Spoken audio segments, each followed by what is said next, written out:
All right, welcome back to our walkthrough of J. Daniel Alejo's Tending the Garden. Today, we are diving straight into Chapter 11, and this one is so crucial because after everything fell apart in the last chapter, we're left with one single massive question.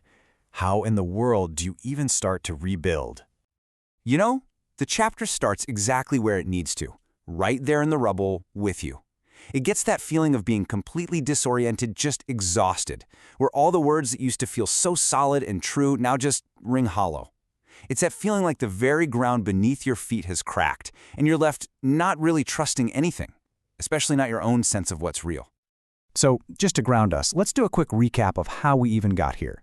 Remember, the book started by making the case that morality is a real, objective thing.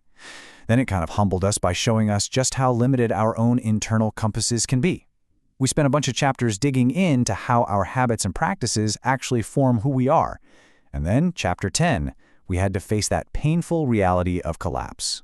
That's the setup for everything we're about to talk about. So where do we possibly go from the middle of all that wreckage? Well, the book argues that the first step isn't to just start gluing the old pieces back together. No, it's something much deeper. It's about fundamentally changing what we're even looking for. It's a search for what Alejo calls real comfort. And right away, this just blows up our normal definition of comfort, doesn't it? I mean, we're usually sold this idea of comfort as smoothness, no tension, no hard questions, just ease. But the book says chasing that kind of comfort is exactly what left us with empty slogans and broken symbols.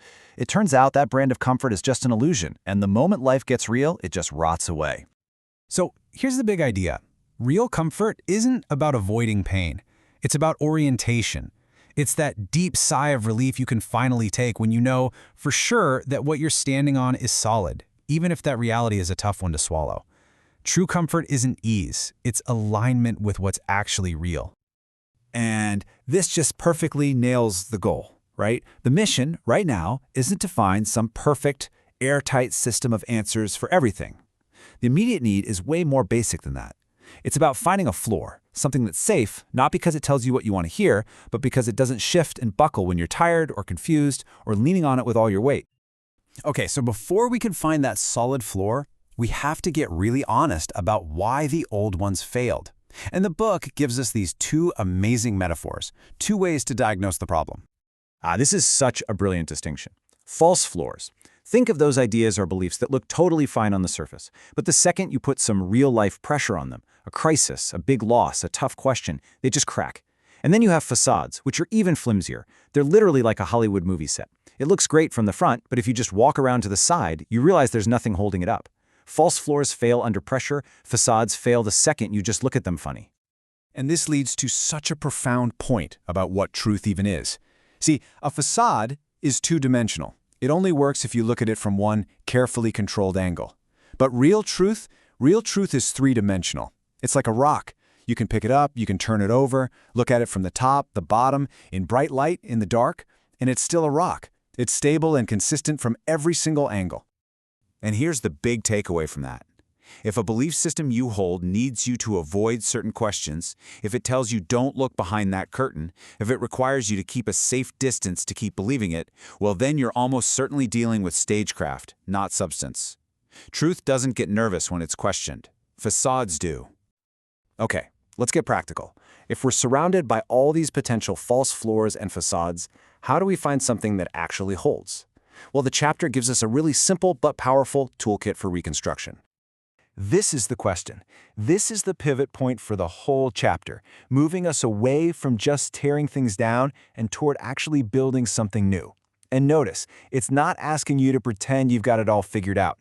It's about starting right where you are, in the middle of the confusion, and learning how to test things to see if they can carry any real weight. So, here's the test. 4 questions you can ask of any belief or idea. First, is it universal? Does it apply to everybody, not just your little group? Second, is it independent? Does it stand on its own, or does it need a crowd cheering for it to feel true?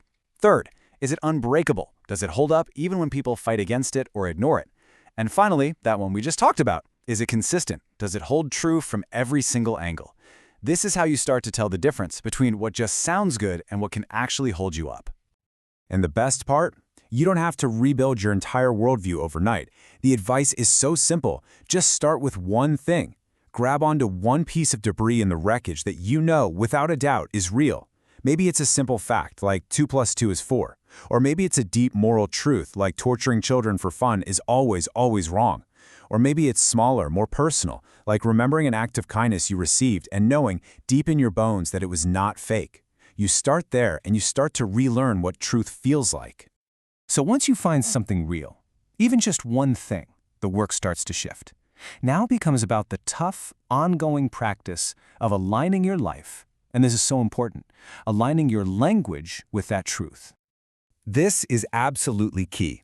The collapse we went through, it didn't just happen out of nowhere. It was built brick by brick with distorted language. It started when we took these sacred, load-bearing words like father, promise, love, safe, and we started using them as cheap labels for things that were hollow. Symbolic clarity is just saying no more. It's about treating these words with the weight and the respect they deserve. I mean, this comparison just absolutely nails the internal shift that has to happen. The old way of operating is so often driven by our feelings. I feel this so strongly, it must be right. But the new mode, the posture of alignment, is about yielding. It's about submitting to what has proven itself to be real, even and maybe especially when it's uncomfortable, when it cuts against our pride. And that posture has a name: humility. And let's be clear, this isn't about shame or beating yourself up, not at all. It's that quiet, sometimes scary choice to just stop trying to be your own center of the universe. It's the honest admission that you can't be your own source of truth, and that's where realignment truly begins. And this is where the chapter takes this incredible turn. All this talk about floors and structures and truth, it's all been leading us to a final revelation that's personal, and it completely reframes everything we've just talked about. Just think about it for a second. In the middle of the collapse, if you found anything at all that held you up, anything that caught you, you discovered a foundation that was there when all of your self-made ideas and borrowed beliefs just turned to dust. You didn't build it, you didn't earn it, it was just there, holding. But then the author pushes us to go one step deeper. What is this floor? What is the nature of this thing that held you? Is it just an abstract principle, an impersonal law of the universe?